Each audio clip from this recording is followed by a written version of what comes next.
Hi everyone.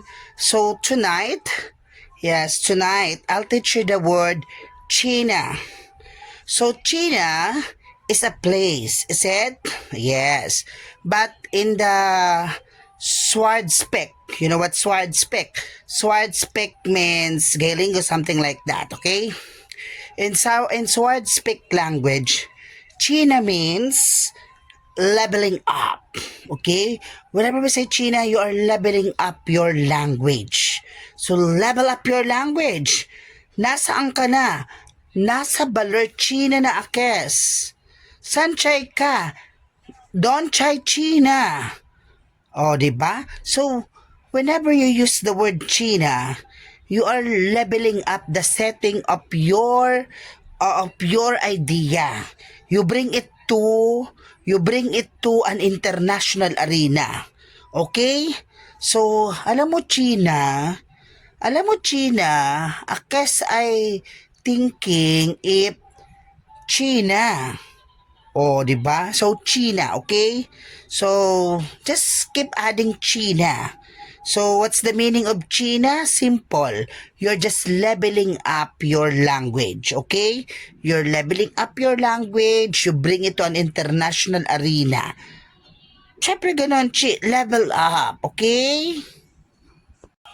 Hi everyone! So let's have Sword Speak tutorial. So this time, let's have the word Yolanda Ricaport. So what does Yolanda Ricaport mean? Well, it's easy. It's simple. Of course, Yolanda means ulan. Yulan. Ulan da. Yolanda. Okay? Then, why Ricaport? Ricaport is a rich person. So, whenever you say Yolanda Ricaport, meaning to say, it's raining that rich. The rain is so malakas. Madaming ibinabagsak na tubig. Okay? So, that's why Yolanda Ricaport. Okay? Socket walang josok because there's Yolanda Ricaport. Okay? So now you know what does Yolanda Ricaport mean. Okay? So, of course, follow and subscribe into my Facebook account so that you will learn more about Sword Speak language. Okay? Thanks, Yolanda Ricaport. Hi everyone! So this time around for our Sword Speak language tutorial, so let's have the word Berawang. Okay? So what does Berawang mean? Madali lang mga best. So whenever we say Berawang, yes, pwede din namang Grand Berawang. So kunwari, cancellation of classes. So yung mga teachers sila mag-grand berawang wanang josok grand berawang lang teachera ka. So berawang means berawang means hanashi. Beramek, berawang. Wow, as in sinabi ni, okay? Banggit ni. Berawang ni Anes, ganitis, ikaw ay ganitis. O, di ba? Berawang. So, sinabi ni. Or, sasabihin, beberawang ko na sa inyo. O, di ba? So, galing yan sa salitang benera ni Anis. Benera. Meaning to say, sinabi ni. Oh, ganun kayaman. That's how rich Sword Speak language is. So, para din siyang usual verb na merong present, past, then gerund, present participle, ing. Okay? Berawang. Hi everyone! So this time for our Sword Speak language tutorial, our featured language or our featured word. Actually, it's a praise, okay? So what's the praise or what's the Sword Speak word for tonight or for this video? It's Chiquitita, tell me what's wrong. Okay? So, alam nyo, the good thing about Sword Speak language, we avoid people being hurt hearing the usual word. Instead of saying, ang pangit naman nun, ang tsaka. Tsaka is known already to people. So let's make it chiquitita. So meaning to say, tsaka. Okay?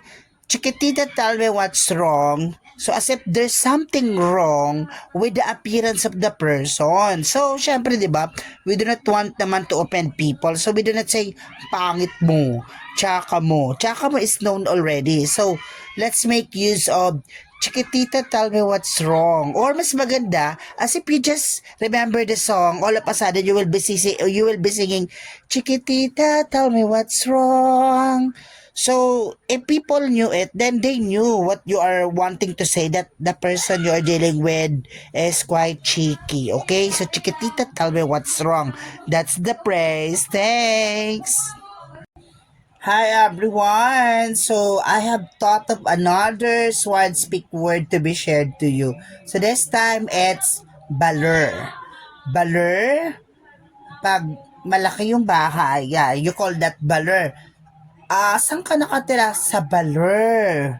Sa bahay na malaki.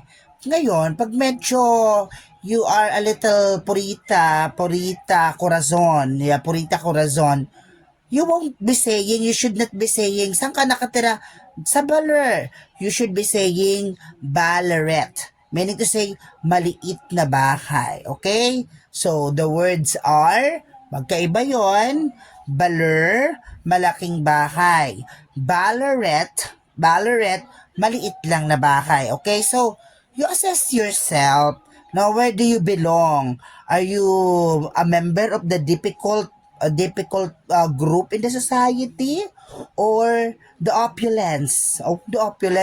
Richil the Ricaport? Yes. So, Richil the Ricaport, talagang mayaman yan kasi rich na, then Ricaport pa. So, definitely, Richil the Ricaport lives in a baler, okay? While Purita Corazon lives in Balaret. So, maliwanag po yon.